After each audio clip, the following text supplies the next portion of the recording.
lumapit na sa akin yung magkapatid na Marcos. Sabi nila, hindi kami mananalo kung hindi mo tutulungan kami sa Mindanao at sa Visayas. Sabi ko sa kanila, okay, sige, dahil maraming big ticket projects si Pangulong Duterte sa Davao City, sa Mindanao at sa ibang lugar pa ng ating bansa na gusto nating mapatuloy. Kaya nga, di ba, tumakbo kami on the platform of unity and continuity na hindi natin nakikita ngayon na saan na yung mga big ticket projects. Wala na lahat. And all because, sabi ko nga, sinabi ko na dati, we are a threat to the perpetuation in power of people na interesado maging, sabihin na natin Prime Minister, kung matuloy yung niluluto nilang tsa-tsa o President. Napuno na si Vice President Sara Duterte sa patuloy na pamumulitika at panggigipit ng gobyernong Marcos dahil nananatili siyang banta sa kagustuhan ng administrasyon na manatili sa posisyon at kapangyarihan ng mahabang panahon. Kasabay ng paghingi ng tawad, ipinagtapat nito na labis ang kanyang pagsisisi na hinikayat niya ang kanyang mga taga-suporta na iboto ang katandem na si Pangulong Bongbong Marcos at sinabing pumayag siya sa paniniwalang maipagpapatuloy ang mga big projects ng nagdaang administrasyong Duterte. Sinabi pa ng Vice Presidente na hindi siya nag-aalala kung matuloy ang umano'y nilulutong impeachment complaint dahil hindi naman daw ito kawalan sa kanya.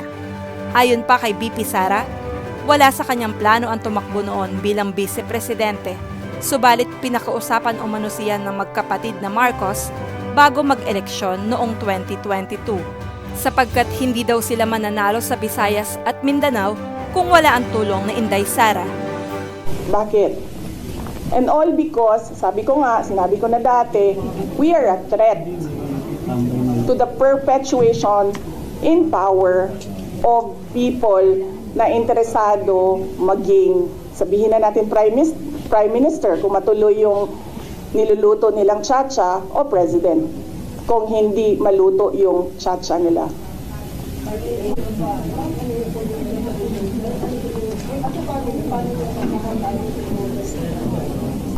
Sa amin po kasi, we put lines.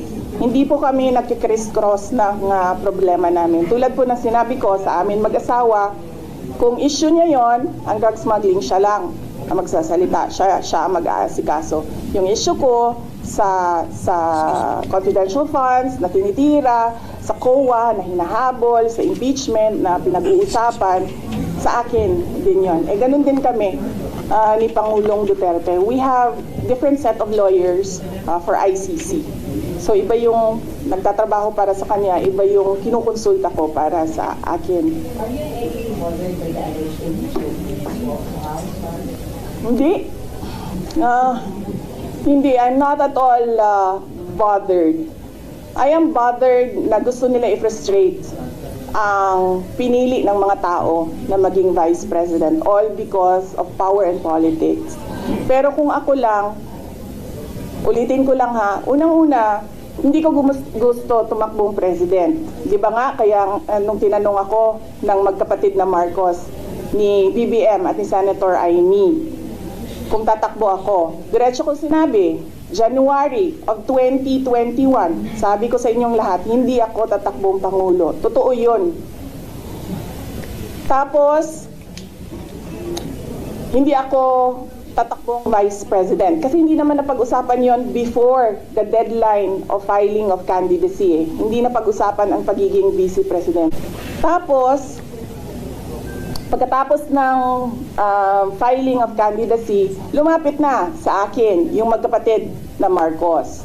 Sabi nila, hindi kami mananalo kung hindi mo tutulungan kami sa Mindanao at sa Visayas. Sabi ko sa kanila, okay, sige, dahil maraming big ticket projects si Pangulong Duterte sa Davao City, sa Mindanao at sa ibang lugar pa ng ating bansa na gusto nating mapatuloy. Kaya nga, di ba, tumakbo kami on the platform of unity and continuity na hindi natin nakikita ngayon na saan na yung mga big ticket projects. Wala na lahat. Created. So, pagpaalisin nila ako dito, or impeach nila ako, hindi kawalan sa akin ang posisyon na Vice President. In the first place, hindi ko naman gusto tumakbong Presidente. Hindi ko gusto tumakbong Vice President. Tumakbo lang ako dahil kailangan mapatuloy yung development projects sa Mindanao, sa Visayas, at sa Luzon. At naisip ko at that time, if I am Vice President, patututukan yung mga proyekto na yon na okay, wala na rin lahat ngayon dahil unappropriated na sila lahat. Of course not. I do not regret running for Vice President kasi imagine niyo kung ako mayor ngayon at hinahabol-habol nila ako dahil alam nilang pwedeng tumakbo ito sa 2028. Diba? O, diba? So, bakit ko nire-regret yan? Hahabulin nila ako. Alam nyo, kahit matanggal nila ako as Vice President, hahabulin nila ako until the day na maupo sila sa 2028. Ano? Ngayon na. Alam, mahirap sagutin ang 2028 kasi imagine niyo, pagbaba ko dito, nahulog ako doon sa hagdanan. 'Di ba? Eh namatay ako bukas. Sayang yung paghahanda ko. Sayang yung paghahanda ko dahil ang layo ng 2028. Dapat magplano for 2028 sa 2027 at fourth quarter ng 2026. What was the next president? Wala akong planong ganyan. Despite ng harassment sa family. Yes, ma'am. Wala naman kaming, ano ba sinabi nila, huwag kami matakot. Hindi kami takot. Hindi kami takot. Sumasagot lang kami sa kanilang mga atake sa amin. At gusto lang namin ipresenta sa taong bayan ang isang perspective na ginaganito kami dahil we are a threat politically and for power.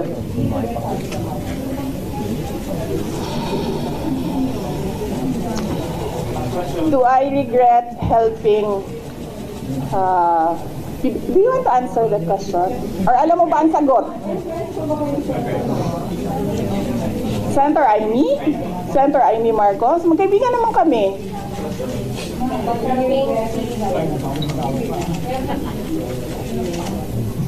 Kasi ganito yun, sabi ko nga kanina eh. Inisip ko na yan eh. Sinabi ko kanina eh. Kung hindi naman ako tumakbong Vice President, mayor ako, hahabulin pa rin ako eh. Hindi nga natin alam kung sinong mananalo nun eh. Kung hindi ako tumakbong Vice President, hindi siya ang President. So likely yung isa ang President. Eh lalo na yun. Kita nyo nga doon, di ba? Tanggalin daw ang...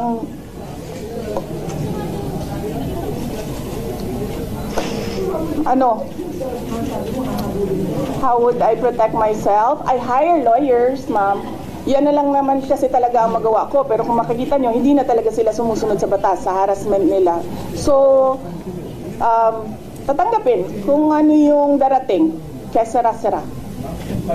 Senator Bato, ating mga members ng House na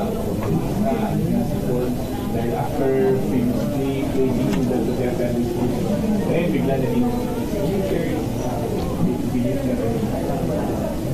Ako, lumaki ako sa politics.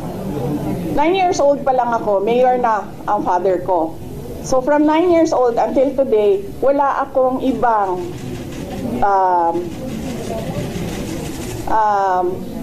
ano ba tawag dyan? Wala akong ibang universe kundi pag-aaral nung ako'y nag-aaral pa and politika nung natapos na ako nag-aral. Wala akong problema maghiwalay tayo sa politika. Diba? Kasi hindi naman talaga natin ma-define kung saan tayo bukas sa politics. Kasi eleksyon ng ang ating mga public officials dito eh. May eleksyon eh. Eh hindi natin alam kung saan tayo papupunta bukas. Wala akong problema. Maghiwalay tayo lahat. Diyan kayo lahat. Dito ako mag-isa. Ang hindi ko nagugustuhan ay yung pambabastos. Yun. Pwede naman tayo maghiwalay sa politika eh. Huwag lang maging bastos.